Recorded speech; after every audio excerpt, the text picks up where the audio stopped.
All right. So maybe you want to just quickly give us your names and your family. How many children do you have? For example, just a quick, so people have an understanding who you are. All right, so we are Ben and Lisa. We have 4 boys. Rob and Benita Hofer, we have 6 children. Kobe and Annie Weeb. We have 3 girls. Very good. And we have 5 children. 4 are married. The youngest one is not. So looking for a girl for him. He tells me I can look, but he has the last word. So we're continuing on that road. So this morning we're going to talk about several different things, but we're going to start with traditions. I think everyone has some level of tradition. Some have stronger traditions than others, but we all have traditions. And I think tradition is part of what makes life interesting.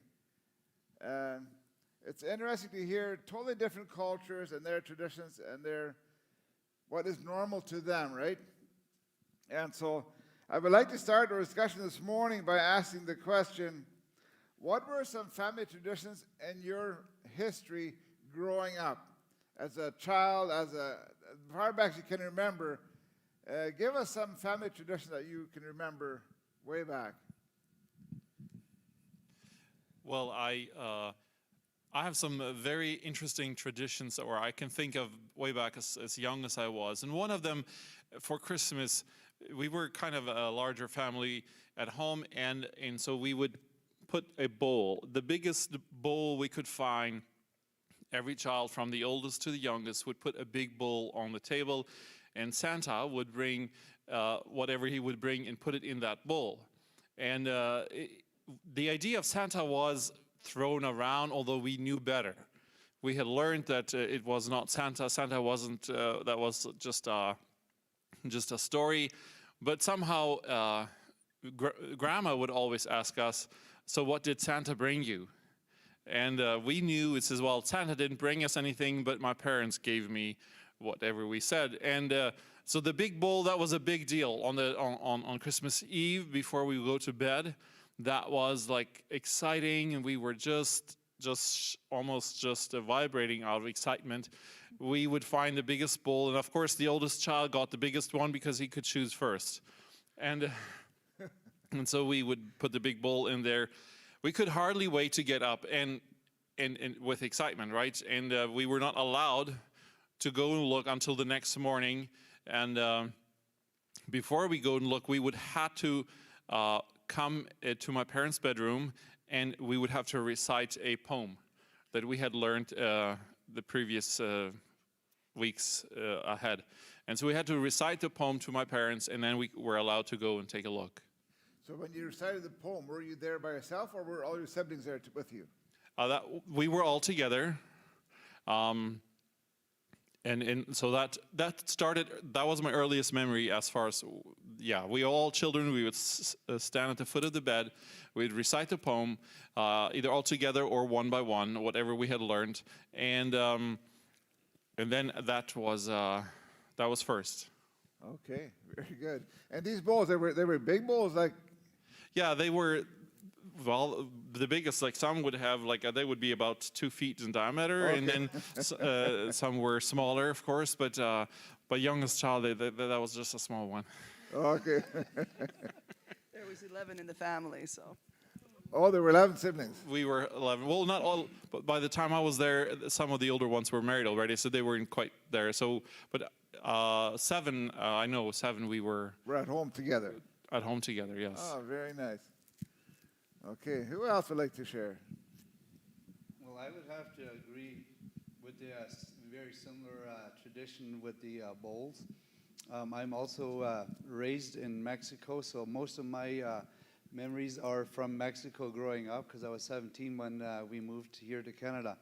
But for us, they always told us too that there was Santa. And I guess my parents, when they shopped their Christmas, they would have a certain room where they would bring their gifts in. And they would tell us that Santa was actually in there. And he would find out if any one of us would go in there. And if we did, that whoever did would not get anything that year. And later on, when we then moved to Canada that one year, my parents had, I guess they must have had all their gifts at the neighbors. And so they sent us all to bed. We went to bed around 10 o'clock, I believe. And then at 12 o'clock, we all woke up for some reason. We walked into the kitchen to look at midnight, and to our surprise, there was nothing there and no parents in the house. So we all sat in the living room wondering what was happening. All of a sudden, my parents came in with a couple of black bags with gifts, and to our surprise, we found out that Santa wasn't real.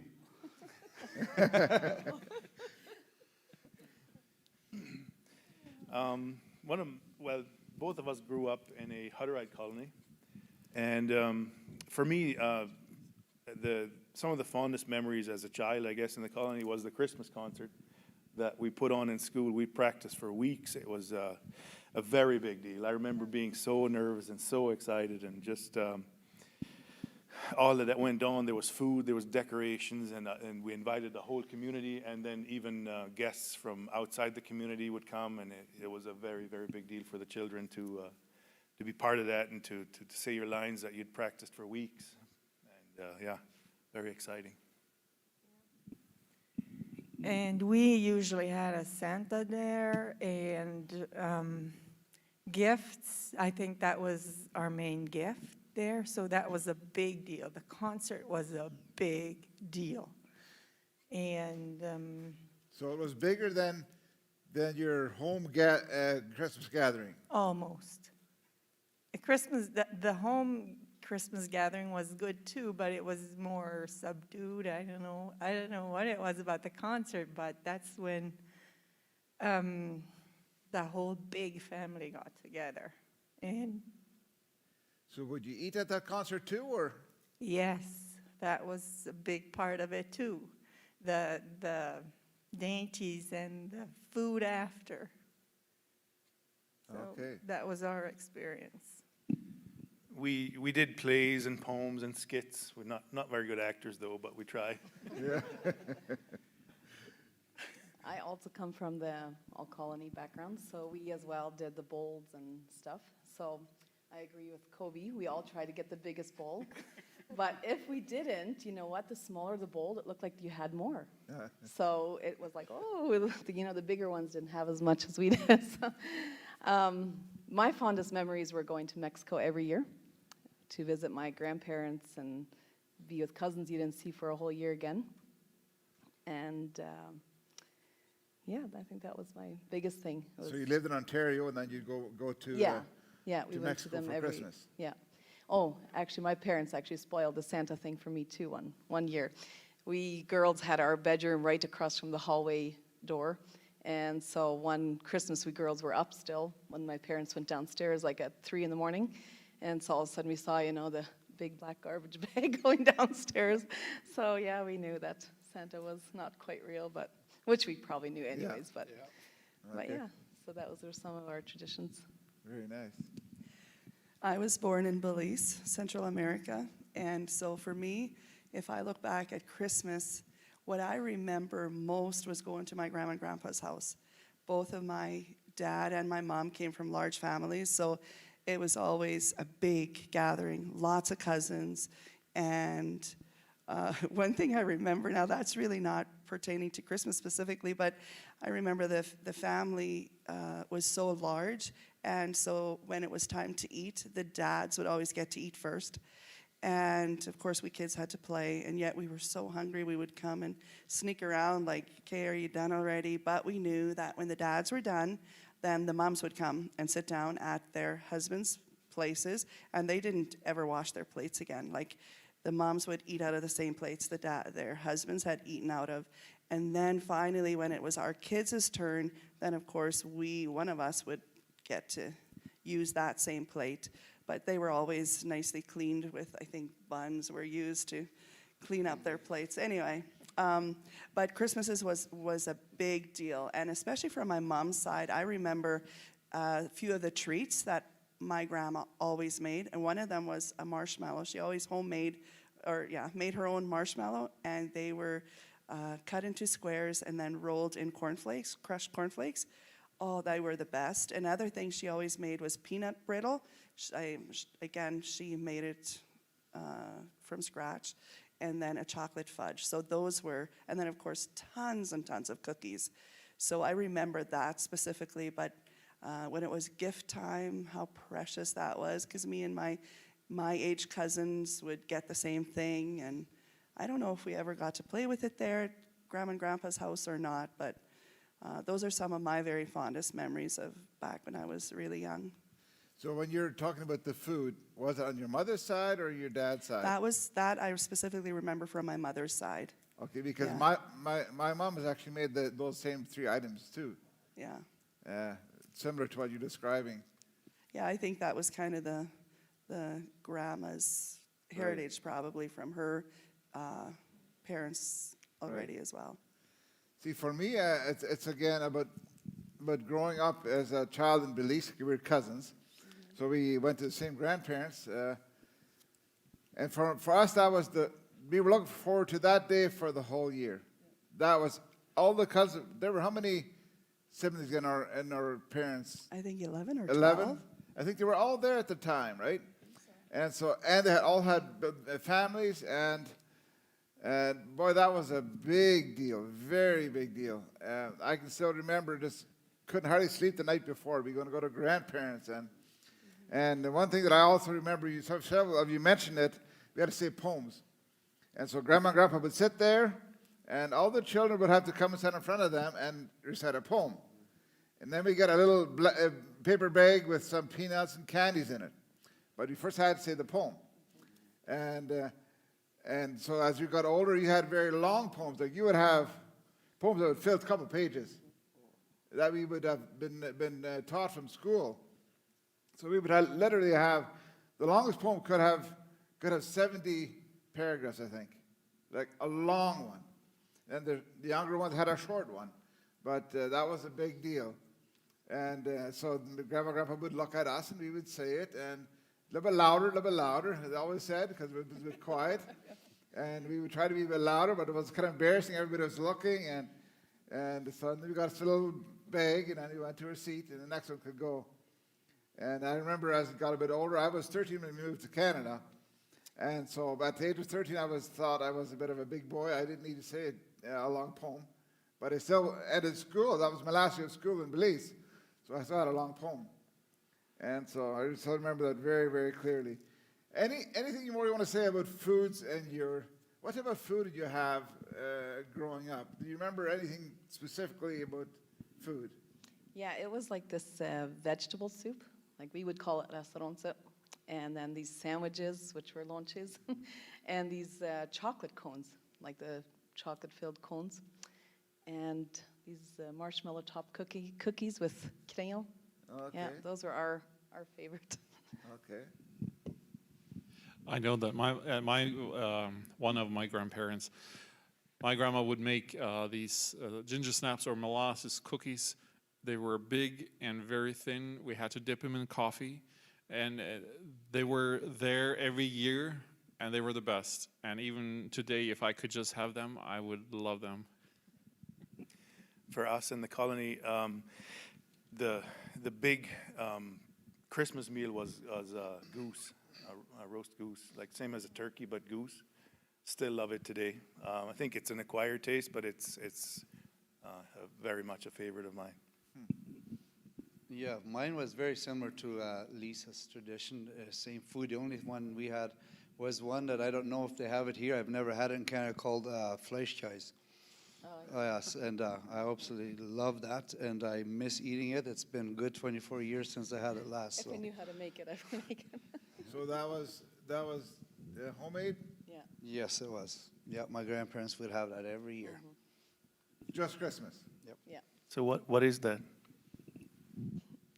It's actually made out of a lot of the gelatin that are from the beef bones, and then with a little bit of meat that comes off the bones. But I have never made it. I should maybe get the recipe, but it is really, really good. That with the soup, it's just the best. Yeah. Interesting. Very interesting. Yeah. So when you look back at Christmas as a child, is there any specific memory that sticks out to you and say, I long for that moment, or I long for that feeling that I had back then? Are there any specific thoughts or memories that are, I long for that? Any of you have anything specific like that? I think I remember very fondly the memory of just right before the concert, everybody's dressed up, everybody's in a festive mood. The atmosphere is just electric for the children, for us. It was just, you were literally shaking. It was so exciting. Wow. One thing for me, I'm missing, it's a different from year to year, but I know this year especially I kind of missed the concert. The school, as a school, we had prepared every year a Christmas concert, and so that was a very exciting time. We had looked forward to it. It was festive, and Christmas gifts were involved there from the school's part, and that atmosphere, that feeling is still the festivity, I guess, with it and all that stuff that I miss today. Yeah, for me it would be going to grandparents and just hang out with the cousins. We'd have a few of our aunt and uncles would already live in Canada, so they would then come to Mexico, and we would only see them that once a year, or maybe every other or third year. And the other way is my grandparents lived quite a distance from us, so I wouldn't see them about 3 times a year. And so going there was just always very exciting. So that is one thing that I miss very, very much. Right, I'd love to do. Yeah, I think for me it's the same way. I miss that feeling of getting ready every year, the day after Christmas. No, sorry, a couple of days before Christmas to go to Mexico. That feeling of, you get to see your grandparents, you get to see your cousins, like that you hadn't seen in a year, and just, Right. yeah, that feeling, like that excitement in the air. Everybody's packing bags, and yeah. Yeah, so. for me it's the same way, and I don't have a lot of memories of our Christmas in our home. Going to grandparents was trumped it by far, and that was a simple life, but it was a life of, we were all on the same page. Now we're all scattered across the world, and we don't see each other nearly, maybe every 5 or 10 years. But it was a good time in our life. So let's move on to the importance of family. How do you see the family being important at Christmas, or what memories do you have of the family being important at Christmas? Well, I think, as we know, in the world, seems to be a very family-oriented, or like you have to get together, and especially in growing up, family gatherings were a very big part of life. Not just for Christmas, we got together Easter, and there was other holidays. Pentecost Day was a big one, and then of course Christmas was kind of the climax of it all. Like it trumped it, and so that was tradition kind of thing, and it instills a value of family gatherings, I think, for life. You get along. There was sometimes not everybody got along well, but at that day you kind of put aside your differences and you somehow got together. If for nothing else, it was for the sake of the parents, and I think that has instilled a value that family is important.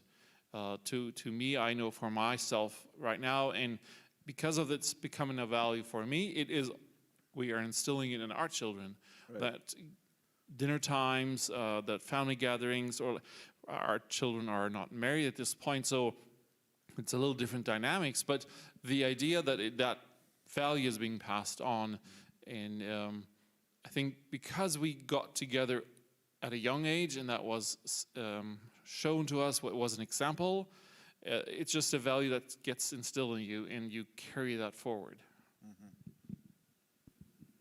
I think for my family, it was Christmas was important, or for me, because a lot of my siblings had left the colony, and they were not allowed to come back on a whim or just to visit.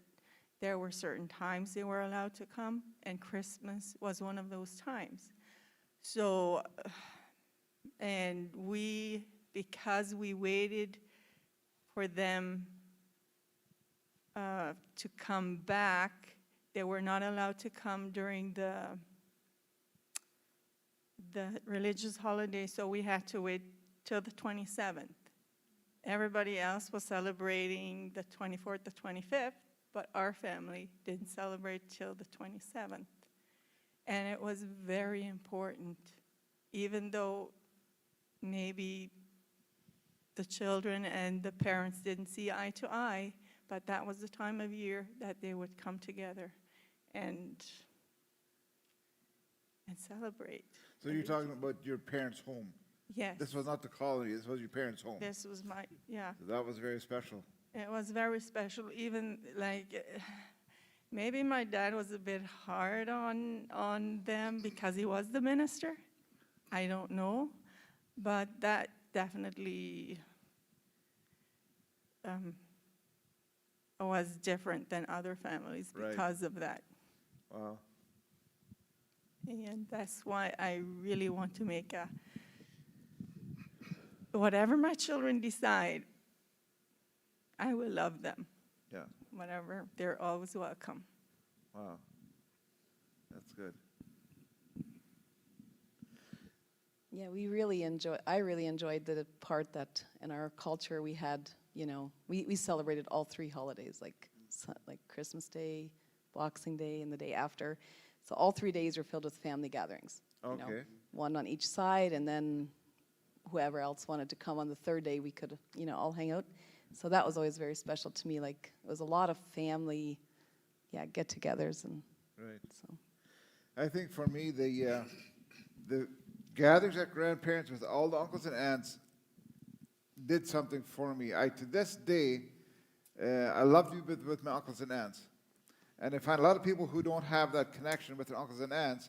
I was one of the older cousins, but if they come over to Canada to this day, I would go see them. Like, I feel close to uncles and aunts. And so for me, the family has been, I would say, probably more so for the older ones than the younger ones. My younger siblings don't have that connection to the uncles and aunts. But for me, that was, a whole family is still very tight. And so, yeah, okay, very good. Let's move on to the next point. How did you incorporate Christ into Christmas? Into your gatherings or your home, or how was that done? Well, us growing up, that wasn't as much thought. We all knew we were getting together because Jesus had been born then, but that wasn't, excuse me, that wasn't really it wasn't talked much about. We all knew in the back of our heads, we had learned that Christmas was celebrated because Christ was born that day. But that there was one of the reasons why we'd get together and hang out. Not that it was much centered around the conversations or singing. Now, again, we did have our little adventures, like we would have to say our poems and stuff, like you were mentioning before grandparents and all that. But other than that, it was we got together simply because of the reason was that Jesus had been born, but that wasn't talked about much. Okay. But for us now, it is we on a Christmas. We will make it a point that we watch at least one movie or show of the birth of Christ and read about it, talk about it, and before the gifts, we'll pray first and recognize that why we're doing this is because of Christ. But back in the day, then we just did it because we knew that's what it was. Right, So. right. For me and for us, I think a big part of that Christmas concert that I was talking about is there was quite a bit of silly stuff, funny stuff, but the main thing of the concert, I believe, was the nativity that was acted out in detail pretty much every year. So that's a good reminder for the children and for the audience of why we're together and what we're doing. I think it was also the religious holidays. Sometimes we had 3, 4 religious holidays in a row, and where we had church and rested for the rest of the day or went visiting. And so having church every day and hearing the story of the birth in German, of course. But some of it does go in Right, right. growing up. I think for me, when I was growing up, how Christ was part of my Christmas came through very strongly at the school's Christmas concert. Back when I grew up, I don't know that there was anything silly, really. I think nowadays we'd add a little more of that here and there, but back then it was really like they would always, in one way or another, through a skit or something, they would tell the nativity story and that kind of stuff. So that was really, at the end of that day, as much fun and excited as we kids were to share it with everybody, but it really brought this story into your heart. Today, the way Kobe and I like to add Christ into this season is by serving others,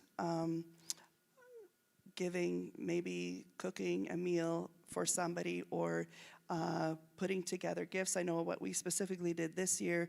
We had an evening where we made these little chocolate bombs, and we just loved getting boxes together, and we went, and that was actually Kobe and I then that went and delivered them. But doing something like that we were doing it for others, and in that way, we're doing what Jesus did. I mean, in one way, right? And then we always, before we have of course the girls can't wait for the time they can open their gifts, but before we do that, they know that we're going to first read the story, we're going to discuss it, we're going to pray and just thank God for the gift that he's given us. And when that's all said and done, then of course they can't wait to see what's in their wrapped presents. Very good. I think growing up, the Christmas story was implanted in the school with the Christmas programs, and just the story comes very alive in that setting. And then, of course, at home or at grandparents, there wasn't much about Christmas or the reason for Christmas, not much. Of course, we had to say those little poems to the grandparents. And it was basically what we had learned in school. That's what we would recite there. I went to a different school than most of my cousins did, so I had a hard time understanding what they were saying. But nonetheless, we had to recite. So that was the reciting to the grandparents was part of the Christmas or Jesus for Right. them. The message came out that way. Yeah, exactly. Other than that, we were different churches, so we didn't talk. There wasn't much talk about religious stuff or anything at Christmas gatherings. But yeah, as Annie said, at home it's a well-known fact that the Christmas stories are not the center of attention, kind of thing.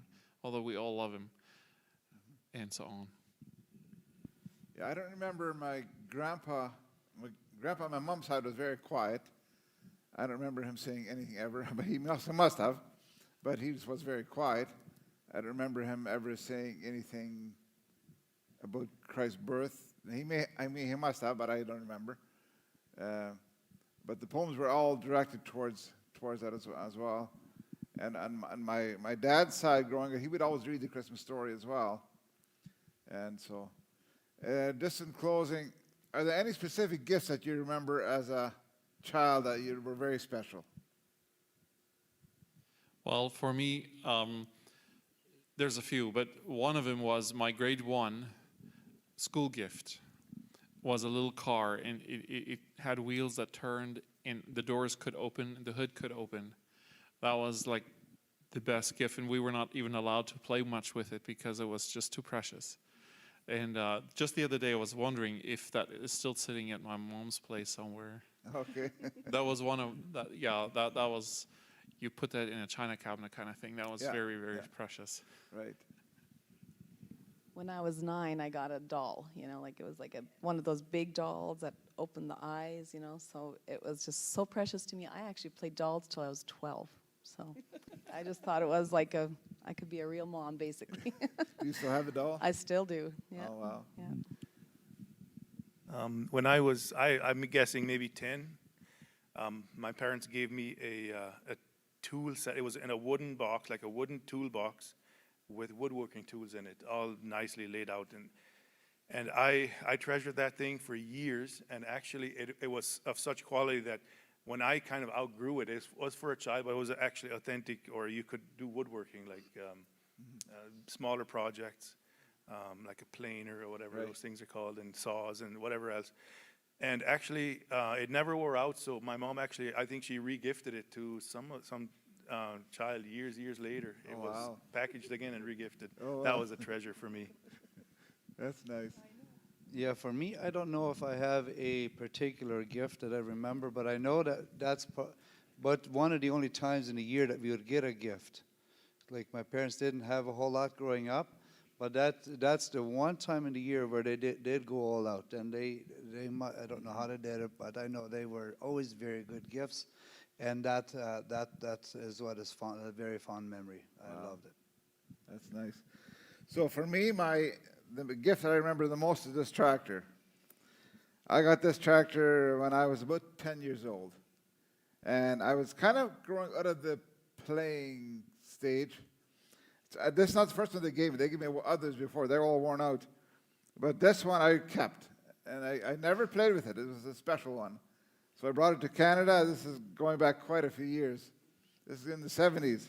So I've actually had a gentleman come by and say he wanted to buy this tractor because they were so rare. I said, no, I'm not selling it. This is a good memory. So this is one of my best memories that I have of gifts. On my dad's side, gifts were very minor. We got a handkerchief. And at that point, you can imagine a 13-year-old boy getting a handkerchief wasn't very highly valued.